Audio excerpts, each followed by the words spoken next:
My interest in the Population Health Academy focuses mostly on how we think about our efforts to improve things. There is no doubt that efforts to improve are widespread, that they're well-intentioned, that people are often trying very hard, and yet oftentimes our results are not just unsatisfactory, but actually things seem to get worse. So why is that? And I think we may benefit from some insights, some lessons really from systems theory and the scientific method. Let me perhaps give you a quick illustration. If you look at this slide, you'll see that we have data from a team of workers listed from Mary down to Carl over 12 weeks. All workers have been through the same training program, all are working under identical conditions, all are undertaking an identical task. And we're able to record with accuracy, there are no data errors, the number of serious errors made by each worker per week. And the question is posed to people who might be interested in improving things in this case as to what would you do? So often people will, typical managers, leaders, would focus on EVA because EVA has the highest number of errors, a total of 7. And sometimes people will also suggest that we should perhaps look at Mary and Joe and others who've got no errors to try and learn from them.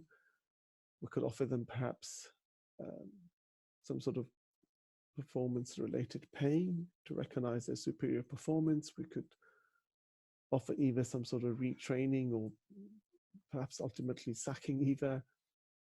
And others have also suggested there may be some cyclical patterns, perhaps week 4 and 7 and are kind of the worst weeks.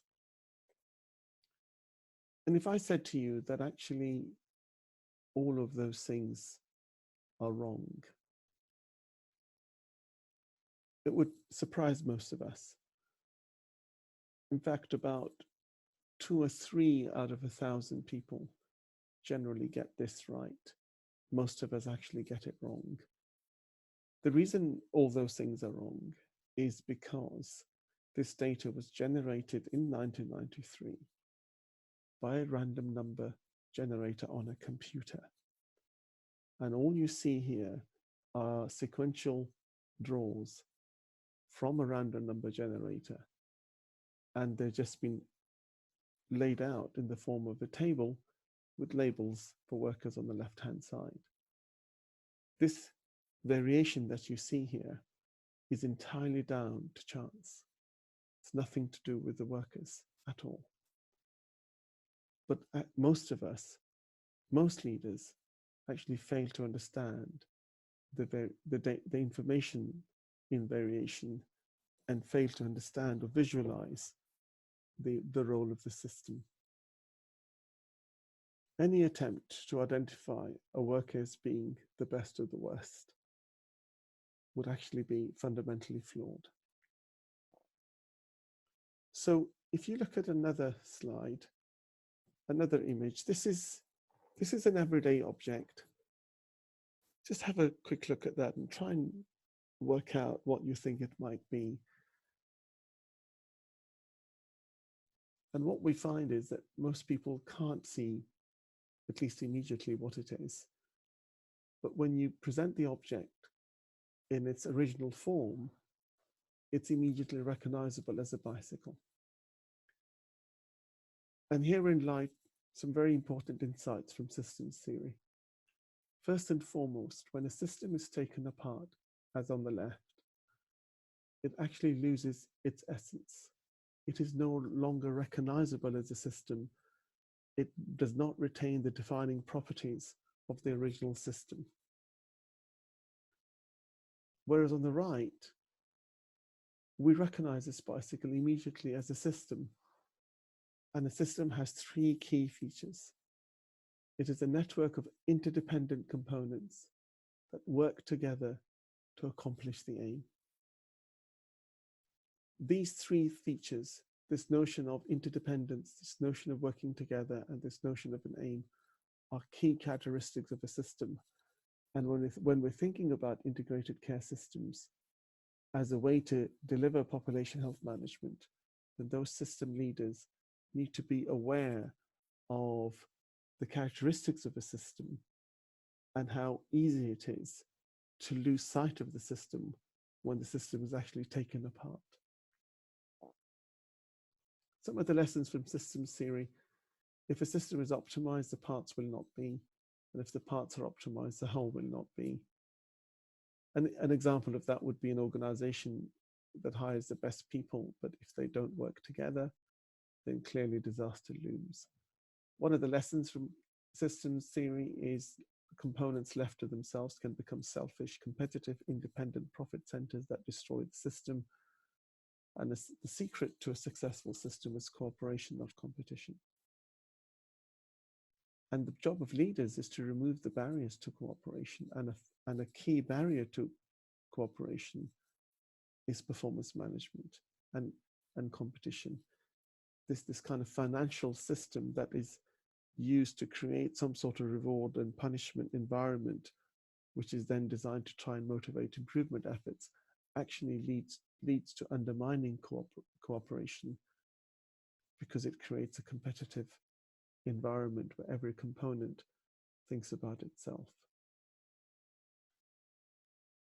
Some more lessons.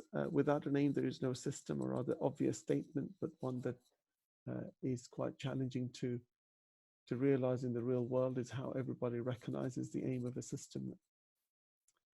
And it's the job of leaders to define what that aim is. The bigger the system, the greater the challenge. So often people would start small. Systems fail at the boundaries. And if you think about the bicycle, if you see a broken bicycle, it's broken not within components, but actually between components. And that's generally the case. Systems fail at the boundaries. And the secret to strengthening our systems or improving the performance of our systems is actually to strengthen the relationship between boundaries. And every system is perfectly designed to achieve the results that it gets. The data that you saw earlier about the error rates by workers, those error rates were entirely down to the system, had nothing to do with the workers at all. If we want to reduce error rates, we have to change the system, because that's what you see there is a result of the system, not its components. And according to Deming, who was a world leader on improvement, he thought that about well over 90% of the trouble actually lies with the system itself. And he was very clear that the system is the responsibility of those who design and manage it, not those who work inside it. And a system must be managed. It will not manage itself.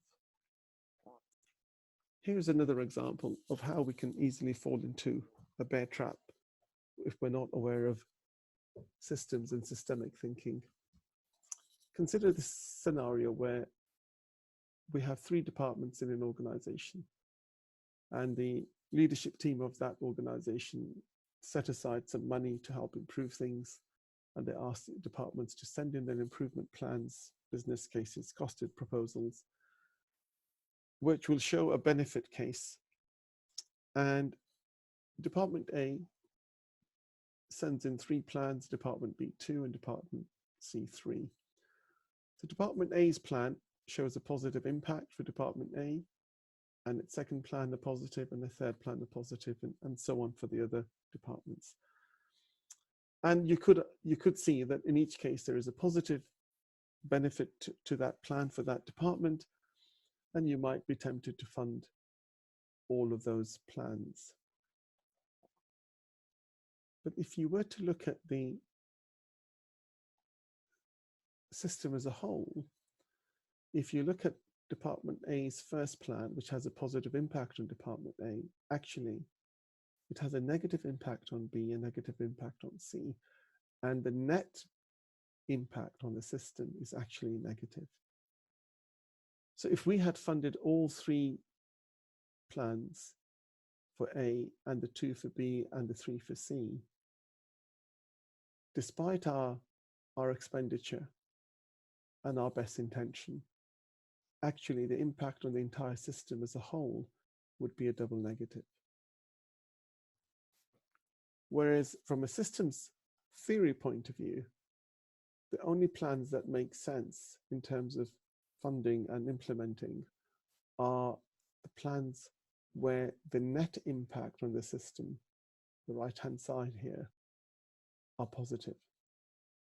And what you see is if you only funded 3 of the plans, the total impact on the system would be a triple positive, as opposed to the double negative we saw earlier.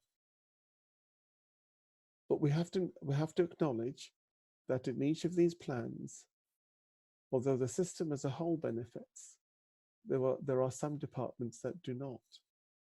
So in this case, for example, the second plan for Department A clearly benefits, B doesn't, C benefits, but the net is a benefit to the whole. So when you try and optimize the whole, you do actually sub-optimize individual components. And on the previous slide, if you try and optimize components, you actually sub-optimize the whole. And a systems leader needs to optimize the whole, not the components. And one of the things that will stop this plan being executed, the first plan here, is if we do not find a way to address the negative impact on Department B. That's why there needs to be cooperation between these departments to deliver the aim of the system. And we need to help understand how we remove the barriers to cooperation so that Department B actually supports the plan that is taking place to improve the system as a whole. And in my experience, most of the issues relate to finance. If there's a financial penalty for one component, but the plan is to optimize the whole, then that one component often acts as a major resistor to that improvement plan. But if we recognize the financial system as being a system, and every system is perfectly designed to deliver the results that it does, then actually until we change the financial system, we will continue to have resistance from different components, even though we're trying to optimize the whole. Here's an overall picture, another way to think about what we've just said. On the left-hand side, you can see these are various arrows of various lengths. Think of these as components in a system. They're all trying their best. They're all working hard. They're all sincerely trying to deliver what they think is the right thing to do.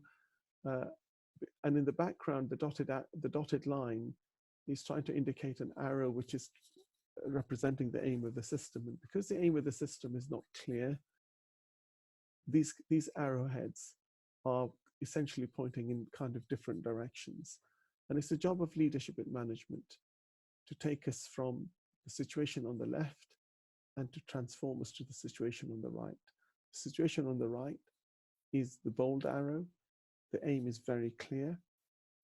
And all the arrows are now aligned to the overall aim. And in moving from left to right, we recognize that it's not the length of any arrow that is important. It's actually the orientation and alignment of the arrow that's important. And this is the job of leadership, to move us from the left to the right. And I see integrated care systems and population health management as being an attempt to do that. And that's why it is very exciting. And it's a great privilege, really, to be part of this attempt to do something in such a radical way, which has the potential to deliver such benefits for the people and populations we serve. There is one other thing I would like to make a plea for, and that's really recognizing the importance of using the scientific method. The scientific method has been the cornerstone of the progress of mankind in terms of technological advances that we see. And one of the reasons it's been such a great servant to us is because the scientific method has this beautiful characteristic that if applied sincerely and with some rigor, it self-corrects. And that's actually very optimistic as a message, that if you apply the scientific method, you don't have to start off with perfect knowledge and being 100% correct. You start off with having vague ideas, some theories, some notions, which actually you become expert at through repeated application of the scientific method. And the progress of the scientific method is measured not by its outcome, it's actually measured by the learning that takes place. And here I'd like to illustrate on this slide how it is that things that we can start off being completely wrong, but we can still learn. And that's the beauty of the scientific method. And if our improvement efforts would take on this principle of the scientific method and learning, then actually the progress of an improvement project is determined, at least in one key aspect, by how much we learn from it. So this is Chanticleer's rooster. He crowed every morning, putting forth all his energy, and flapped his wings. The sun came up. The connection was clear. His crowing caused the sun to come up. There was no question about his importance. There was a snag. He forgot one morning to crow. The sun came out anyhow. So that's his theory. And his theory was fundamentally flawed. But without articulating his theory and then comparing it to the empirical data, we see that he would have nothing to revise, nothing to learn. And so our improvement efforts need to incorporate this notion of theory and learning. And it's through that repeated iteration of theory and revision and learning that we will chart our progress with trying to improve the health and care systems that we're responsible for.